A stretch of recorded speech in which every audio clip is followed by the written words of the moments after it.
This is Pet Life Radio. Let's talk pets. So why do seagulls live near the sea? Because if they lived near the bay, they'd be bagels. Welcome to Wings and Things, where you'll find real answers to real questions about everything you want to know about pet birds. Care, feeding, bird products, travel, and more. Everything to make your frequent flyer a happy camper. From parrots to parakeets, cockatiels to cockatoos, you'll have a bird's eye view of everything there is to know about your fun, feathered friends. So, spread your wings and get ready to fly with your Wings and Things host, bird expert and author, Susan Chamberlain. Hi, welcome to Wings and Things on Pet Life Radio. I'm your host, Susan Chamberlain, and I'm in the studio with Ratchet, a mitered conure at the moment. You may hear her chattering a little bit in the background, and if we're lucky, we may even get to hear her say a couple of words or sing a little song. Right, Ratchet? Hello, hello. Well, there she goes in the background. But anyway, this time we're going to talk about bird-proofing your home. You know, when you share your home with a companion bird, it's not just a hobby. It's a whole new lifestyle. Believe it or not, the average home is actually a birdie booby trap. Things have got to change once your feathered friend moves in. There are dangers lurking everywhere. The first thing you need to do is secure the escape routes. Don't be lulled into a false sense of security because your bird never lets you out of its sight. He's just trying to prevent you from escaping. Seriously, though, even the tamest, most loving pet birds sometimes escape or are inadvertently released into the great outdoors. But there are things you can do to prevent your bird from ending up in the lost section of the local newspaper or on the internet. Loss prevention begins with the bird. Have your bird's wings clipped regularly by an avian veterinarian or by an experienced bird groomer. Inspect the wings for regrowth at least once a month. They grow out an awful lot faster than you think they would. And do be aware that cockatiels can often fly no matter how closely their flight feathers have been clipped. They're just like little rockets no matter what. They can fly a little bit even if their wings are severely clipped. Wing clipping doesn't hurt the bird. It's like cutting your hair, but you should have it done by an experienced person to avoid cutting a blood feather or injuring your bird. Take precautions to ensure that your bird doesn't have an opportunity to escape from your home. Keep the doors and windows closed when your bird is out of its cage. When you take your bird to be groomed, make sure you take it safely inside a carrier. And one thing you should teach your bird is how to step up on a stick or a perch. In the event that your bird ever does escape and is up in a tree, you'll be able to extend that stick or perch toward your bird, and your bird will hopefully automatically step right onto it. If your bird, on the other hand, is not familiar with stepping onto a stick or a perch, it'll be afraid of it and may fly off again. So perch training your bird can really be a lifesaver. Keep a record of the information on your bird's leg band. Your bird has a little band around its leg, and there are numbers on that band. Copy them exactly as they appear on the band so you can positively identify your bird in case it ever does escape and is recovered. Take a good close-up photo of your bird, too, and make a note of distinguishing physical characteristics like a missing toe or toenail, or a toenail that's a different color than the others. And make an inventory of your pet's vocabulary for identification purposes. Did you know that the black lines on a blue and gold macaw's face are actually little tiny black feathers? And the patterns that those little feathers make are each as distinct as a fingerprint. No two birds have exactly the same pattern. So do take a picture of your macaw's face if you have a blue and gold macaw or a green wing macaw. They have those little rows of feathers on their faces, and they can also be used for identification purposes. Now let's take a look around your home. What can you do to make sure your bird stays safely inside? Check out the window screens. Are they in good repair? Is your bird's cage or gym located away from frequently opened exterior doors? If small children are in residence, install safety latches high up on the doors and keep them fastened, for goodness sake. A bird playing peacefully on its stand may be startled by a sudden noise or movement in the home and take off through the open door. One of my African greys is always startled by the landscapers, and when they come with their great big lawn mowers, she takes off and goes and hides in the dining room. Now, if there were an open door on that side of the house, she might take off through there too. So, you have to be aware of the dangers and work with them and work with your bird and take steps that your bird doesn't fly off or get hurt. When I hear the landscapers coming, I run and get Bobo and put her right in her cage so she doesn't take off. Avoid collisions. Keep your bird's wings clipped to help prevent collisions with mirrors, windows, sliding glass doors, and other household objects. Teach a formerly flighted bird that it can no longer fly by sitting on a bed or a floor with him. Allow him to attempt flight from that low altitude. After 1 or 2 soft landings, he'll realize that you're his best mode of transportation. Tour your home holding your bird securely. Walk right up to mirrors and closed windows with your bird. Allow him to touch the windows and mirrors with his beak so that he'll learn that these are solid objects, not something he can fly or walk through. Make sure to turn off ceiling fans when your birds are at liberty too. Even if they can't fly, small birds especially may gain some altitude. Throw your bird a life preserver. Avian drownings can occur in open toilets, fish tanks, bathtubs, and other receptacles full of liquid. Keep the toilet seat down, cover your fish tanks, and close the bathroom door. Before you know it, doing all these things will be second nature. You'll just do them automatically, and your bird will be a lot safer for it. Is there a killer in your kitchen? Fumes emitted from nonstick cookware and appliances can kill your birds quickly. Nonstick products are coated with polymers containing polytetrafluoroethylene.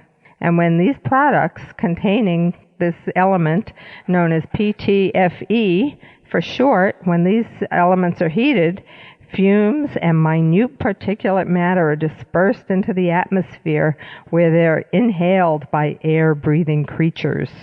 And that means your birds, too. These odorless emissions may cause polymer fume fever, a flu-like condition in humans, but they can be deadly to birds in a matter of minutes. Manufacturers have stated that nonstick products must be overheated to emit these toxic fumes, but that isn't really true. There's some difference of opinion, first of all, to what temperature must be reached to cause this overheating. The manufacturers don't agree on that. And bird owners have reported that their pets have perished when the products are just under normal use. So the safest thing to do is simply not to use nonstick cookware if you have a bird. It is produced in a variety of different brand names like Teflon, Calphalon, Anilon, Circulon, and many others. Just don't use it. If it's nonstick, chances are it's quite dangerous. Another thing around the house that could imperil your pet birds are other pets, cats and dogs. I think we may have discussed this previously, but you have to be really careful not to allow your bird physical contact with your cat or dog. They harbor a bacteria in their mouths called Pasteurella, and if the cat scratches the bird or the dog bites the bird, that bacteria can be transferred to the bird's bloodstream and cause an infection, which may be fatal. Watch out for children, too, little kids. If you have children in the home, be careful of their little fingers, too. Big beaks can bite, and be careful to safeguard the birds also from children. They may be feeding the birds things that the birds shouldn't eat, like chocolate. Not a good thing. Chocolate, candy, Or they may be giving the birds small little children's toys that birds shouldn't have, especially if they have removable parts. I hear Ratchet over there. She's kind of chattering away. What's up, Ratchet? Come on, what's up? Will she say what's up? No, she's just chattering. But Ratchet tries to stay safe in her home by retreating to her cage when she feels threatened or she just wants to spend some cozy time in her own little home. You know, your bird's cage should really be a sanctuary. Don't think of it as the lockup. It's your bird, you know, in the wild, birds have their nests, they have their own trees, they have their own roosts. And the cage in your home is your bird's own little microcosm of safety and security within your home. So have that cage in an area where the bird can see what's going on in the house, but isn't necessarily right in the middle of all the activity. Birds do need 10 or 12 hours of sleep a night. They really do need that quiet time. Even though you may think they're having a good time partying on, they can be very grouchy the next day.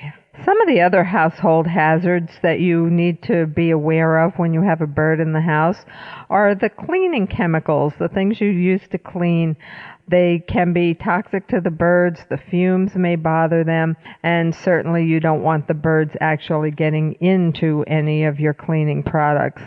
So make sure they are securely away from curious beaks, and when you are using cleaning products, move your bird to another room and make sure to ventilate your house carefully. Scented candles can also be a problem. Some of the oils in the scents can harm your bird. They can be sensitive to them. And even people with asthma or breathing problems may have sensitivities to scented candles. So that's another thing that you'll have to give up when a bird moves into your house. Cosmetics. That's something we don't always think of. But, you know, my Cracker, my double yellow-headed Amazon, likes to be with me no matter what I'm doing. And when I'm putting on my makeup, she's right there looking in the mirror with me. And sometimes she tries to grab an eyebrow pencil or a little piece of lipstick. But that's a big no-no. You don't want your bird messing in your cosmetics.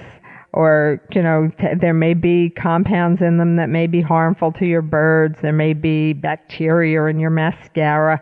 At the very least, it'll make a god-awful mess if your bird is chewing up cosmetic products. Hairspray and aerosols are no-nos. Make sure you only use those behind closed doors away from your bird, because birds have such very sensitive respiratory systems. Inhaling these aerosolized droplets can be very, very harmful. So be very careful. You know, there are a lot of lifestyle changes when you have a pet bird, but most of them, you know, make life better for your bird, and they also make life better for you, because truthfully, who needs all these toxins anyway? If they're not good for our birds, chances are in the long run, they're not good for us either. So there's a whole host of things, you know, even when you're recarpeting your home, a new carpeting, a lot of carpets emit formaldehyde fumes. So you're going to want to have that carpet aired at the store for several days before they even lay it in your home. Or you can opt for formaldehyde-free carpeting. It'll be a little more expensive, but in the long run, again, it'll be better for you and better for your birds, because neither one of you will be inhaling these formaldehyde fumes. There are a lot of things to think about, and you know, we're thinking about the greenhouse gases and saving the world, and a lot of less toxic products are going to be available. And think about that when you're shopping for things for your home, because the less toxic things you use inside your home, the better it is for you and for your bird. Your bird comes originally, you know, its ancestors came from the pristine jungles or the savannas of Africa or the islands of Maluka or Indonesia or Australia. So that's what they're used to living in. They're not used to indoor air pollution. So that's something we really have to be mindful of. and control. And the 3 best things you can do: ventilate, ventilate, ventilate. Open a window for a portion of each day.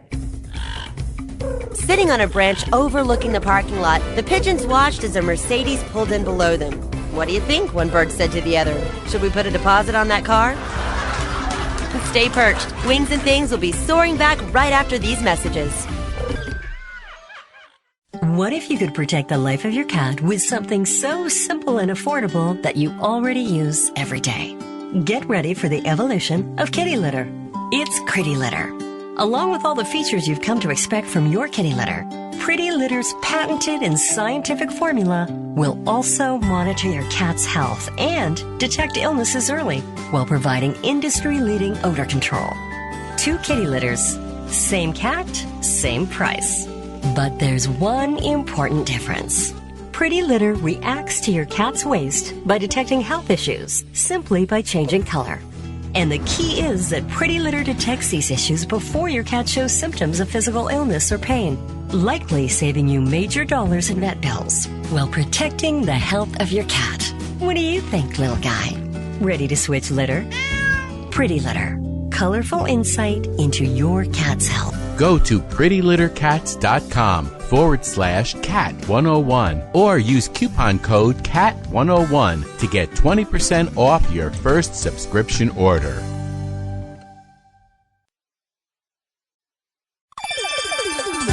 Let's Talk Pets on PetLifeRadio.com. A Frenchman walks into a bar with a parrot on his shoulder. The bartender asks, "Where did you get that thing?" The parrot replies, "In France. There are millions of them."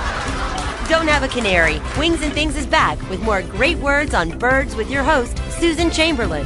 Hi, this is Susan Chamberlain back on Wings and Things. Roberta Fabiano has now joined me in the studio, and we've got some silly parrot questions that may not be so silly after all. Welcome, Roberta.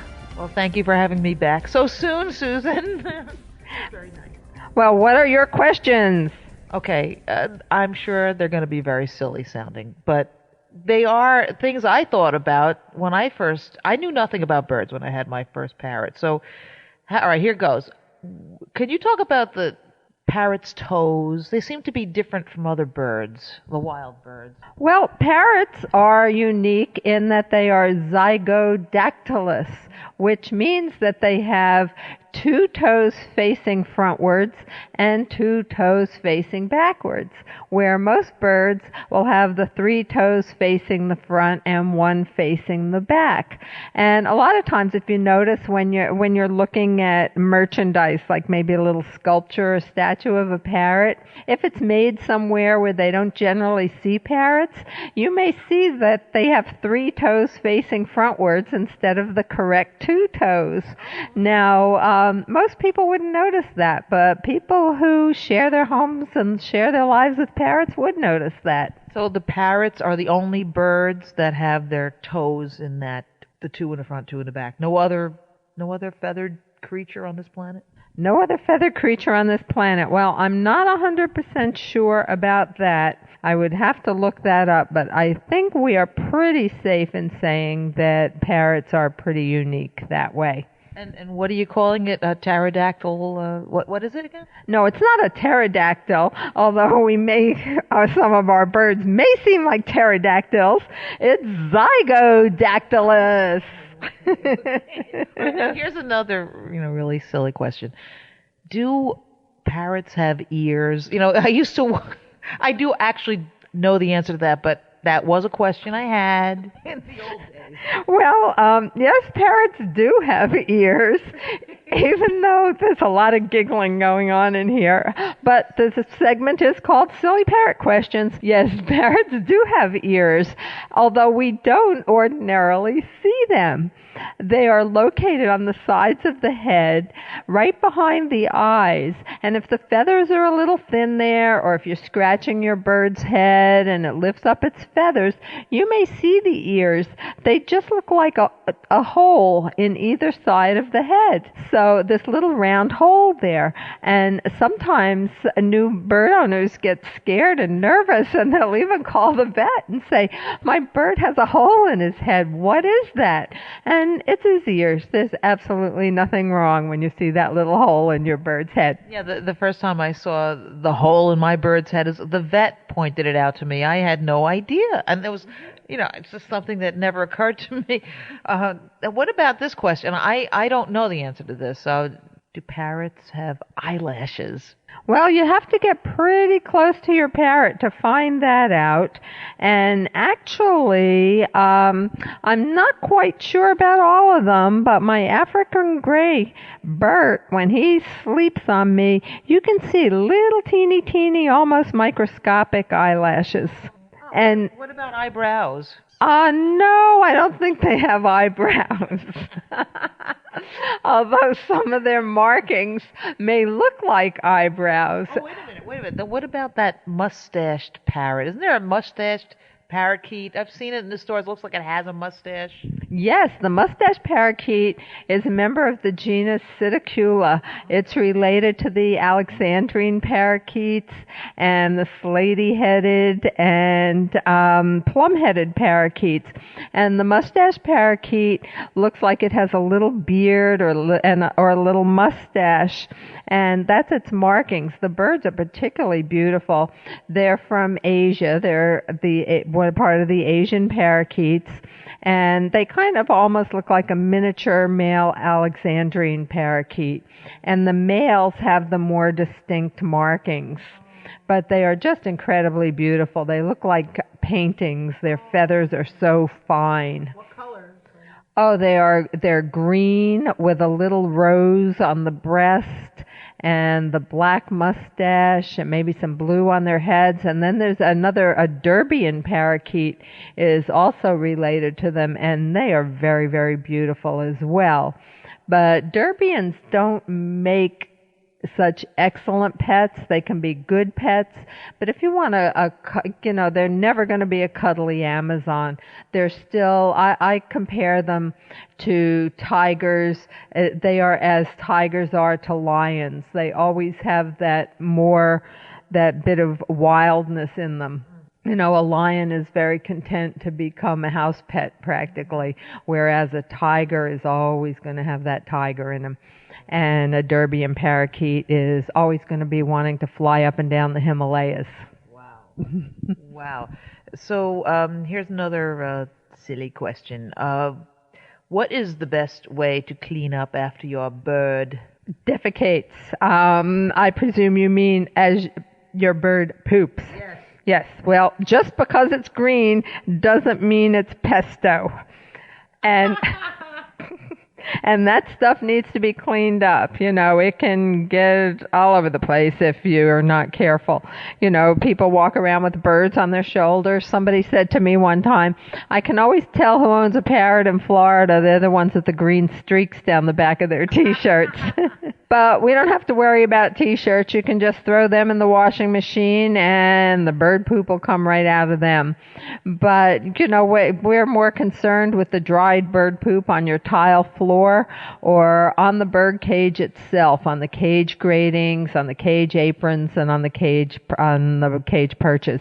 The best way to get it off a perch is to first scrape it off and then take that perch and throw it in the sink and use hot water and a scrub brush. With your metal cages, you need to soak it. If it's dried, you really need to soak it. You can use some dish detergent and hot water and just keep soaking it.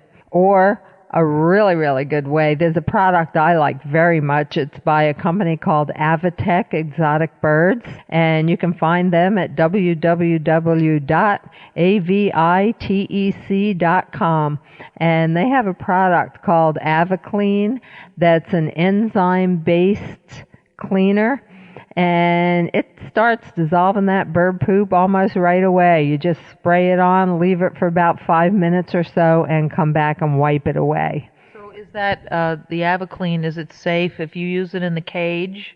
What if you clean a perch that your bird went on, and if he touches it with his beak, Well, certainly with anything, it's not going. If he touches it with his beak, it's not going to kill him. But anything that you use to clean a porous surface, like a perch, you would definitely want to rinse off before you let your bird use it. Yeah, just in case. It's relatively inert. It's an enzyme-based cleaner, and I would email or call the company and ask Janelle, who owns the company. I mean, she's a great gal. She tests all these products on her own birds, and she's very, very helpful. So you can just give Janelle a holler, and she'll be happy to tell you. Well, I also use diluted vinegar and water. Vinegar and water. Is that okay? And someone also suggested Listerine, watered down Listerine. Are those two products also? Well, white vinegar and water is great.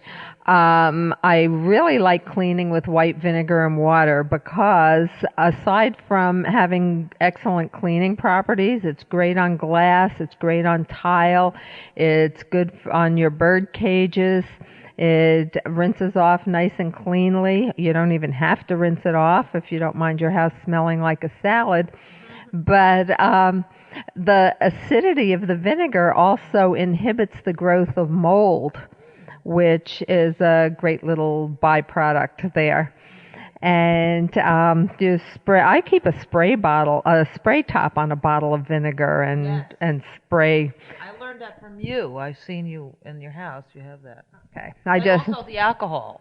Oh, the rubbing alcohol. Yes, I clean all my non-porous surfaces with rubbing alcohol. You may be starting to realize I'm kind of an obsessive germ freak where my birds are concerned. And also, you have a very white house, so Yes, I do. I have a very white house, and I like to keep it that way. The color scheme is black and white, not green and white. And Listerine you can use the same way you use alcohol. It's germicidal.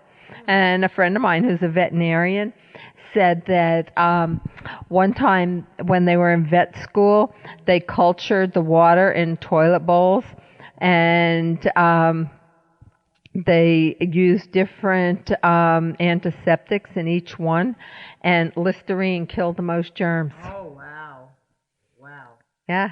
I did. I have a question. I use this Shackley product. I don't know if you ever heard. They make vitamins and cleaning products as well, all natural. And I wonder if they have a product called Basic H. I wonder if that would be. It's one of these products that they use in NASA. They could brush their teeth with it, and they could clean the spaceship with it too as well. Okay, well, I don't know what the product is, so I can't really say that it's absolutely safe to use around your birds. But one thing I do have to say is that even if a product is natural and if a product is non-toxic, you still don't want to be spraying it around your birds. Birds have very sensitive respiratory systems, so you don't want to be spraying anything right around your birds where they can inhale it. I mean, you know what happens if you inhale too much water, don't you? Well, you drown. Oh, that's what you mean. All right. Well, actually, my next question is the silliest of all. Okay, You ready? Drum roll. I have a feeling, and am I wrong, that people sometimes think that parrots might have teeth. Well, I have a friend who works in a bird store, and she told me that a couple came in one day, and they just fell in love with this little African gray parrot, and the baby, he couldn't leave the store because he was still a baby. He was still on baby food, and he wasn't weaned yet. And they were almost ready to commit to buy the parrot, and she was almost ready to sell them the parrot. And then they asked the question, "What are you kidding? When does he get his teeth?" Well, she almost fell over. But I'm sure they're not the first people that ever asked that question. Parrots don't have teeth because they don't need them. They have beaks. But how do they speak, though? How do they form those words when they don't even have lips? Well, they don't have lips. They don't need lips. They don't even use their tongues to form those words. The words are formed down in the bird's throat. And we'll talk about that more in depth in another program. It's sort of like a ventriloquist, the way they use their... Well, you might think so. I mean, the very back of the tongue is a little involved, but it's really it's an amazing process. I did an article for Bird Talk magazine about that a couple of years ago, and I'll dig up the research and we'll talk about it. But one thing I know about birds' tongues, years ago there was this myth that if you split a bird's tongue, it would learn to talk. Absolutely not true. That's not a good one. Don't even think about it. No, that's prehistoric and archaic. Okay, I have a friend of mine asked this question, and I know it's another silly question, but what is the difference between a bird's foot versus a bird's claw? Well, the term, when you're talking about birds, the terms foot and claw can be used interchangeably. The foot is a claw. Oh, there you go. But, people usually don't refer to pet bird, your own pet bird. You usually refer to it as its foot. Oh. Or like in my house, as its little tootsies. That's great. Well, thank you. Those are all my silly questions for the show. Okay, well, thanks, Roberta. We have to think up some more for next time. Okay, well, thanks for being here. Wings and Things on Pet Life Radio. And email me your silly questions at susan@petliferadio.com. Join us every week on Wings and Things with your host, Susan Chamberlain, and get a bird's eye view of everything there is to know about pet birds and how to make your frequent flyer a happy camper. Wings and Things, only on PetLifeRadio.com.